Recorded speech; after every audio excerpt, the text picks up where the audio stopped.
देश के भविष्य प्रिय विद्यार्थी जी, आप सबको सादर नमस्कार। आशा करता हूं कि आप लोग मंगलमय होंगे, आप लोग स्वस्थ होंगे और अपनी पढ़ाई में मस्त होंगे, क्योंकि आपको कल की तारीख में अपने परिवार का सूरज बनना है।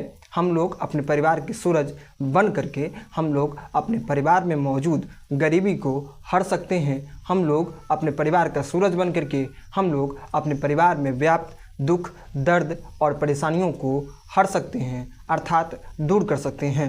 और हम लोग अपने परिवार के सूरज एक दिन तब बनेंगे जब हम लोग आज का सही ढंग से आज उपयोग करेंगे। हम लोग समय की कीमत को समझेंगे। समय की कीमत को समझते हुए, समय की टिक टिक की धुन को सुनते हुए हम लोग अपनी ज़िंदगी की धुन में परिवर्तन लाएंगे, अर्थात तमाम अनावश्यक गतिविधियों पर विराम लगा करके हम लोग अपना सही समय सही दिशा में खर्च करेंगे। जब हम लोग अपना सही दिशा में सही समय खर्च करेंगे तो निश्चित रूप से हमारा कल परिवर्तित होगा और हमारा बेहतर भविष्य का निर्माण होगा। आप लोग भविष्य में कुछ ऊंचा हासिल कीजिए, कुछ ऊंची सफलता हासिल कीजिए। यही मंगल प्रार्थना माँ सरस्वती भगवती से आप सबके लिए करता हूँ। यह प्रार्थना इसलिए नहीं कि वीडियो सेशन चालू है और आपको प्रसन्न करने के लिए किया जाता है। एक शिक्षक आप तमाम विद्यार्थियों के लिए मन से प्रार्थना करता है और एक शिक्षक अथवा माता पिता यही चाहते हैं, उनकी यही दिली ख्वाहिश होती है कि मेरे बेटे, मेरे बच्चे मुझसे भी 100 गुना आगे तरक्की करें और मेरे बच्चे मुझसे भी 100 गुना ज़्यादा सफल हों। सभी लोग उनको चाहें तो उनके लिए भी गौरव की बात होती है। इसलिए आप सबके लिए दिल से प्रार्थनाएं की जाती है, चाहे वो प्रार्थना एक शिक्षक आपके लिए करे अथवा आपके माता पिता आपके लिए करे। आप सभी भविष्य में ऊंची सफलता अर्जित कीजिए। यही मंगल प्रार्थना आप सबके लिए है। इन्हीं मंगल प्रार्थनाओं के साथ एक बार पुनः हाजिर हूँ आपके बीच में एक और अध्याय को लेकर के। इस अध्याय का नाम है प्रगीत और समाज, जिसके रचनाकार हैं नामवर सिंह, जिनका जन्म 28 जुलाई 1927 ईस्वी को जियनपुर, वाराणसी, उत्तर प्रदेश में हुआ।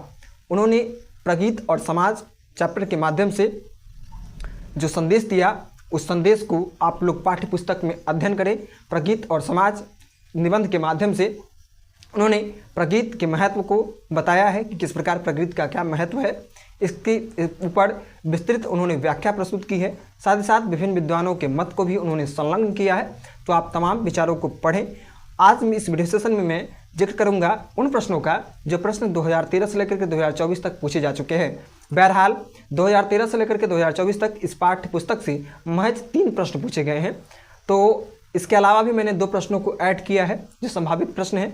तो प्रथमतः तो जो 3 प्रश्न आपके बीच में प्रस्तुत किए जाएंगे वो प्रश्न है जो कि 2013 से लेकर के 2024 के अंतराल में पूछे जा चुके हैं।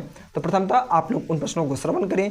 देन 2 प्रश्नों को और हम लोग जिक्र करेंगे, उन प्रश्नों को भी आप लोग सुनें, आप लोग मन से पढ़ें, ध्यान से सुनें। ऐसी आशा है कि आप जब वीडियो को अंत तक देख लेंगे तो निश्चित रूप से आपको अपनी भाषा में जो प्रश्न अभी बताया जाएगा वह प्रश्न आपके मानस पटल पर सदा के लिए अंकित हो जाएगा। यकीन नहीं है तो वीडियो देखना आरंभ कीजिए।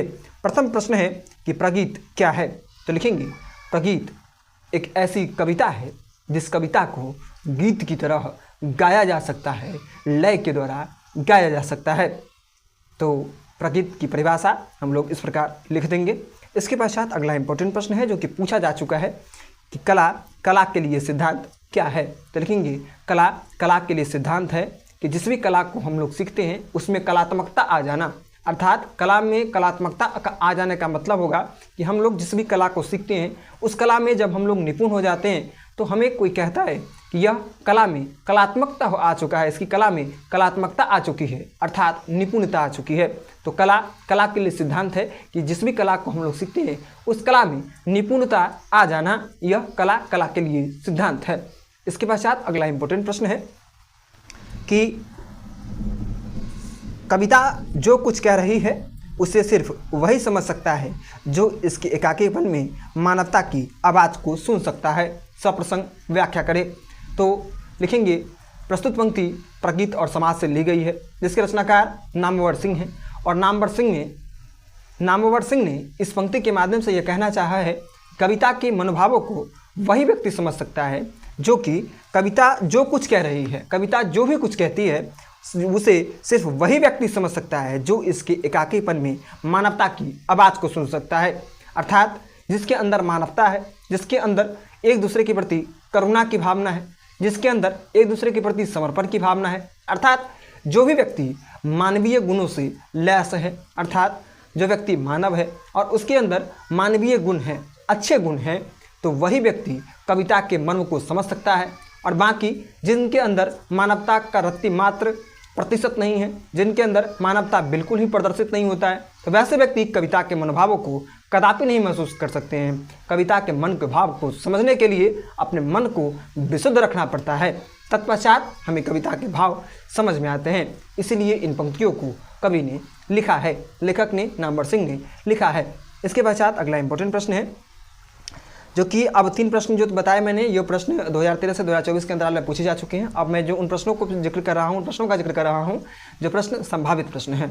तो अगला प्रश्न है कि आचार्य रामचंद्र शुक्ल के काव्य आदर्श क्या थे, पाठ के आधार पर स्पष्ट करें। तो लिखेंगे आचार्य रामचंद्र शुक्ल के काव्य आदर्श प्रबंध काव्य थे। और प्रबंध काव्य इसलिए क्योंकि प्रबंध काव्य में जीवन जीने की संपूर्ण प्रक्रियाओं को बेहद ही गंभीरतापूर्वक प्रदर्शित किया जाता है। प्रबंध काव्य में उन प्रगीतों को समर्पित लिखा जाता है जो प्रगीत हमारे दैनिक जीवन से जुड़े होते हैं, जो गीत समाज से जुड़े होते हैं। तो इसलिए आचार्य रामचंद्र शुक्ल के काव्य आदर्श जो थे वो प्रबंध काव्य थे। इसके पश्चात 5वां नंबर प्रश्न है, जो कि इस वीडियो सेशन का अंतिम प्रश्न है कि मुक्तिबोध की कविताओं पर पुनर्विचार की आवश्यकता क्यों है। तो लिखेंगे मुक्तिबोध की कविताओं पर पुनर्विचार की आवश्यकता इसलिए है क्योंकि मुक्तिबोध की कविताएं बहरहाल समाज से जुड़ी हुई होती थी, मगर उनकी कविताओं पर पुनर्विचार की आवश्यकता इसलिए है क्योंकि उनकी कविताएं समाज से तो जुड़ी हुई होती थी, मगर वो कविताएं काफ़ी लंबी हुआ करती थी। तो उन कविताओं को सूक्ष्म करने की आवश्यकता है ताकि सभी लोगों के लिए समझना आसान हो, क्योंकि लंबी कविताओं को पढ़ना सभी के लिए कहीं न कहीं कुछ एक लोगों के लिए नीरस उसको कर देता है। और कविताएं जब सूक्ष्म होती हैं, कविताएं जब छोटी होती हैं और उनमें गूढ़ संदेश जब छुपा रहता है, तो उन कविताओं को पढ़ने का आनंद ही कुछ और होता है और लोगों की रुचि छोटी कविताओं को पढ़ने में होती है। तो इसलिए उनके कविताओं पर पुनर्विचार की आवश्यकता है। इस प्रकार इस पाठ से जो भी प्रश्न थे उन प्रश्नों को आपके बीच में रखा गया। आप लोग मन से अध्ययन करें, भविष्य में एक ऊँचा मुकाम हासिल करें, यही मंगल प्रार्थना आप सबके लिए है और आपसे अपेक्षा भी यही है। धन्यवाद।